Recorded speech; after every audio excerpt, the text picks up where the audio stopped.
A lot of people call me the meat man, and yes, I do love cooking meat. But you know what I also love cooking? I love cooking seafood. It's one of my favourite things. Now, to start with, I've got mussels. I'm going to cook these off and then open them up and take them out of the shell. That'll come in later on, but I need to get the mussels cooking first.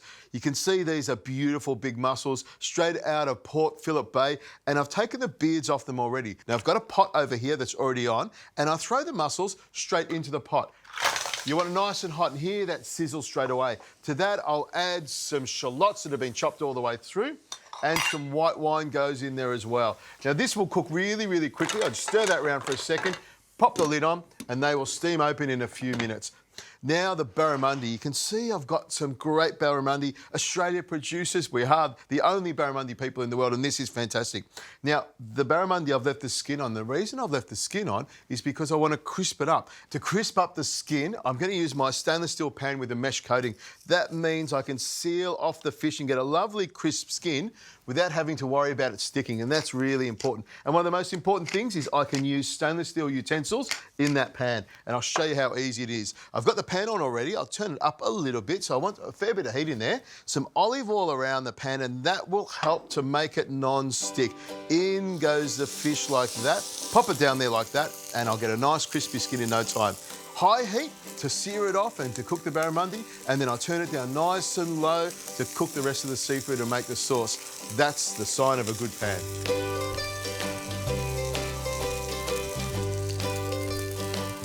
You can see in no time, that skin is crisped up beautifully. We've got a beautiful colour on it. I love that darkened look on the skin. It makes it nice and crispy. It's almost like the barramundi has its own layer of bacon.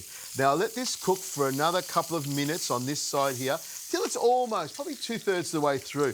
And that way the fish will stay nice and moist. And the beauty of using a pan like this is I can use metal equipment. Stainless steel equipment in the pan doesn't affect it one single little bit. Now my mussels are cooked all the way through. You can see they're foaming up and they're ready to go. Once they're ready like this, you can see they've opened up. I'll take all the mussels out of there like that and keep the juice as well. That's really important. Got a great flavour.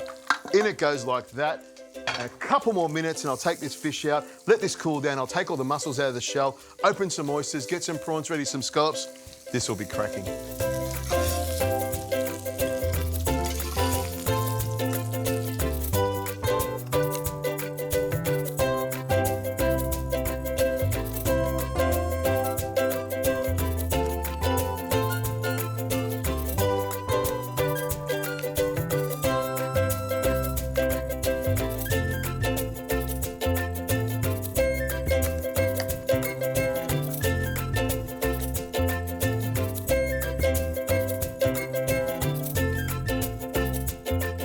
Now my barramundi's cooked, my oysters are open, mussels are cleaned and opened up, and you can see I've got the juice in there as well. Really important, because that's going to give me some flavour.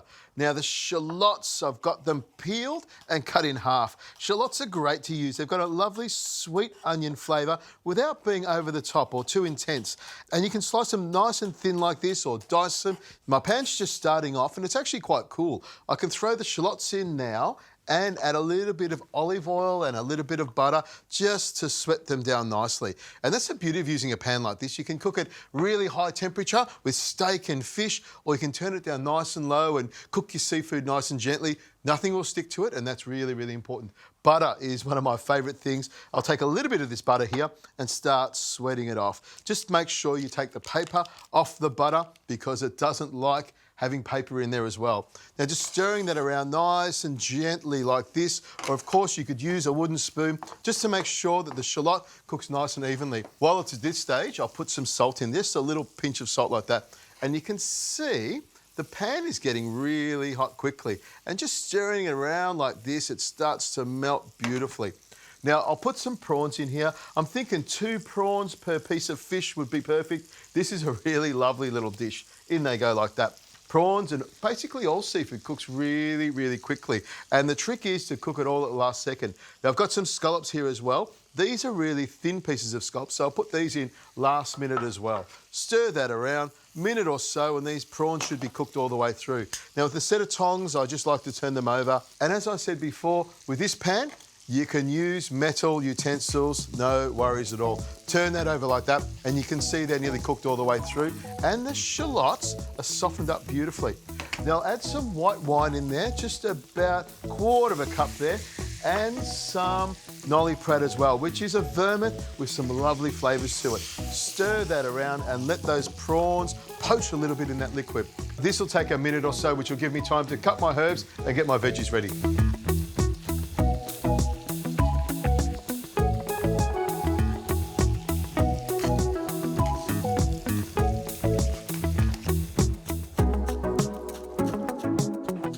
There we go. I've got my dill, my chervil and chives chopped nice and fine. And of course, if you wanted to use a little bit of thyme in there or parsley, that's fine as well. I probably wouldn't go for coriander, a bit too strong, but hey, it's your dish, you can do whatever you want. Now the sauce is coming up beautifully, and this is the time I turn it right down. I'm going to throw my veggies straight into the pan here like this, just to get them cooking really quickly. I don't want anything to cook too much, I just want it to warm up and get a bit of colour. In goes the scallops as well, plenty of scallops in there. Turn that up just a little bit more, and I'll add the mussels and the mussel juice as well. Just a little bit of mussel juice in there because it is quite strong, and one of the things you will work out is it is quite salty as well, so not too many of them. And as that's coming around nice and gently like that, that won't take too long. I'll put the oysters in here, and by the time this comes together, the oysters will be just puffed up, nice and tasty. This will be a cracker.